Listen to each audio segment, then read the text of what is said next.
Hemos sido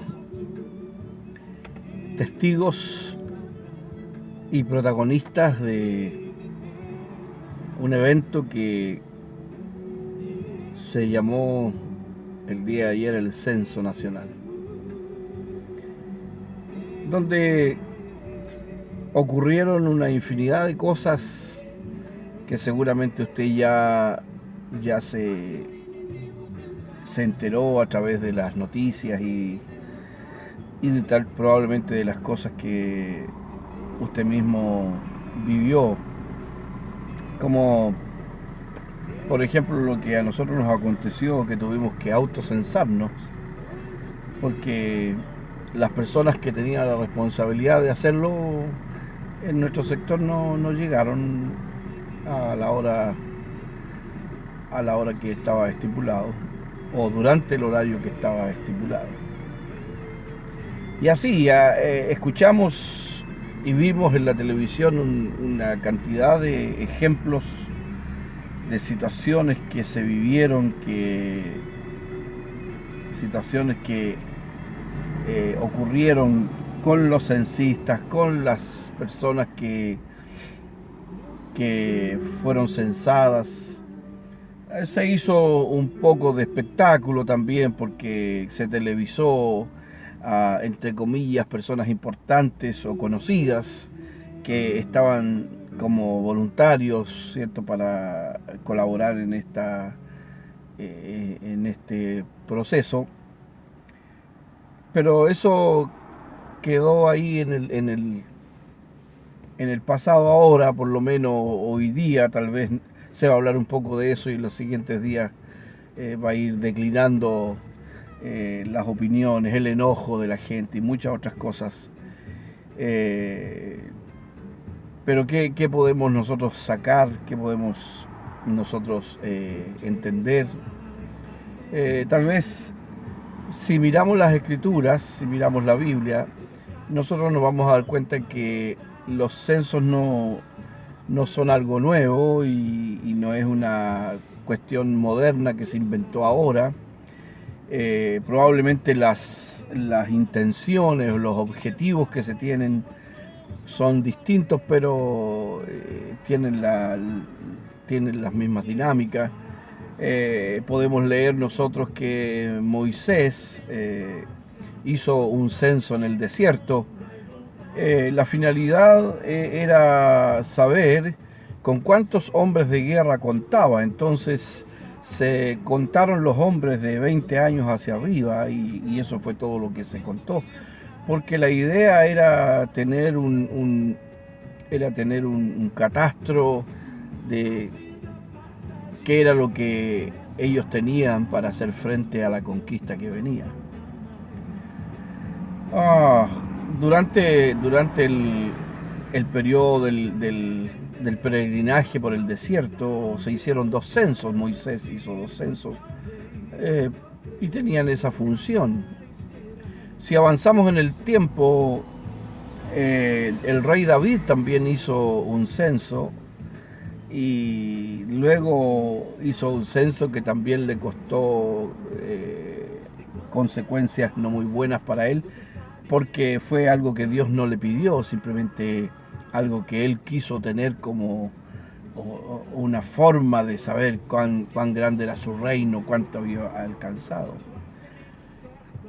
Y así avanzamos en el tiempo y luego encontramos un censo que más bien va a tener, que no es hecho por Israel, pero sí en Israel, un censo que va a tener una consecuencia muy importante porque es un censo que ayuda a que se cumpla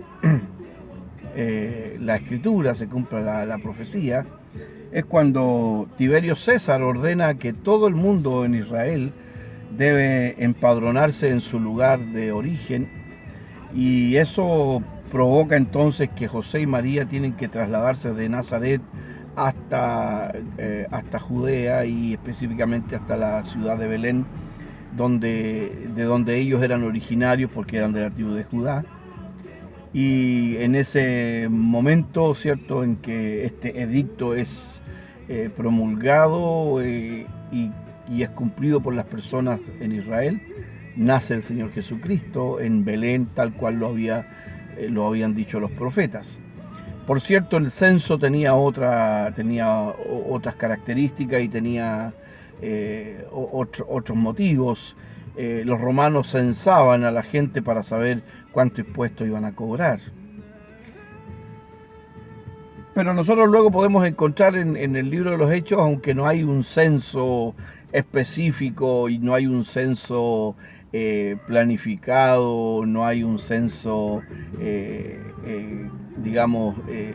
que fue realizado por alguna razón, simplemente Lucas, al registrar el crecimiento de la iglesia, está haciendo de alguna manera un censo, sin serlo en sí, ¿no? Él dice que cuando el Señor se apareció, estaban allí los hermanos en el Monte de los Olivos, cuando Jesús ascendió al cielo, ¿no? Y uno podría eso unirlo a lo que dice el apóstol Pablo en 1 Corintios 15, cuando dice que se le apareció a más de 500 hermanos. Probablemente esa fue la ocasión en que Jesús estuvo en presencia de 500 discípulos que vieron su ascensión. En el mismo capítulo 1 de Hechos, Lucas relata que en el aposento alto habían como 120 discípulos esperando la promesa del Espíritu Santo. Y luego de lo que ocurre ahí en el aposento alto, Lucas registra que en esa oportunidad, ¿cierto?, como 3.000 personas recibieron la palabra y fueron bautizados.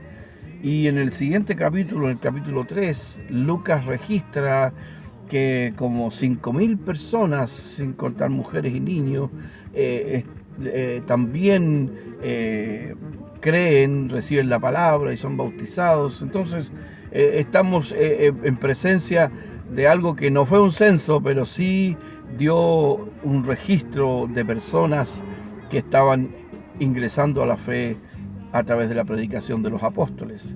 Cuando ya llegamos al capítulo 6, la palabra ahí dice que el número de los discípulos crecía, ¿no? Dice, y la palabra crecía y el número de los discípulos se multiplicaba grandemente. Es decir, ya no hay una forma de conteo, simplemente hay un crecimiento exponencial de la cantidad de personas que ahora son parte de la iglesia.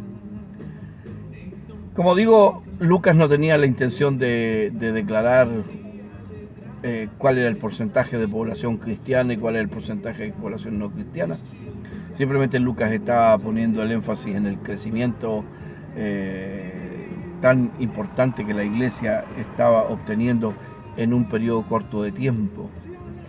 Y los apóstoles desde ahí en adelante, o desde que comenzó, digamos, el crecimiento de la iglesia, los apóstoles no tenían una fijación en saber cuántos eran. Los apóstoles estaban convencidos de que el Señor les había dado la orden de predicar el Evangelio a toda criatura, que el Señor les había dado la orden de llevar la palabra hasta lo último de la tierra. Por lo tanto, en la mente y en el corazón de los discípulos estaba obedecer esa palabra, llevar ese mensaje, llevar esa comisión hasta donde hubieran personas. Entonces, el propósito de la predicación era alcanzar hasta lo último de la tierra. Así que nosotros no deberíamos tener tanta fijación en cuántos somos, en qué porcentaje hemos crecido aquí en este país, porque el estar tan pendiente del porcentaje nos hace perder de vista la verdadera razón de la iglesia y la verdadera comisión de la iglesia, que es alcanzar a los que no son, que es alcanzar a aquellos que aún no conocen al Señor. Pero preocupado de que si somos el 17% o si somos el 20%, si somos 3 millones o somos más de 3 millones, nos enfrascamos en una discusión de esto y aquello, o simplemente nos quedamos en la idea de que tantos que somos o tan pocos que somos, y perdemos de vista la tarea de predicar el Evangelio, de seguir predicando el Evangelio. Y muchas veces se ha puesto el énfasis en la cantidad o en el porcentaje, porque se pretende hacer presión respecto a ciertas cosas, a ciertas ideas o leyes, cuestión que en sí no tiene ningún problema, pero cuando solo es ese el objetivo de saber cuántos somos, hemos perdido de vista la comisión. Nuestra tarea es predicar el Evangelio. Finalmente, el último y gran censo será en los cielos, cuando todos los creyentes, todos los hijos de Dios, todos los que aman a Cristo, todos los que aman a su palabra, estemos ante el trono de Jesucristo adorándole y diciendo: digno eres, Señor, de recibir la honra, la gloria, el honor y la alabanza. Digno eres, Señor. Ese será el día de gozo para siempre, por haber cumplido con la tarea que el Señor le dejó a la iglesia, la tarea que el Señor le ordenó a la iglesia de alcanzar hasta lo último de la tierra.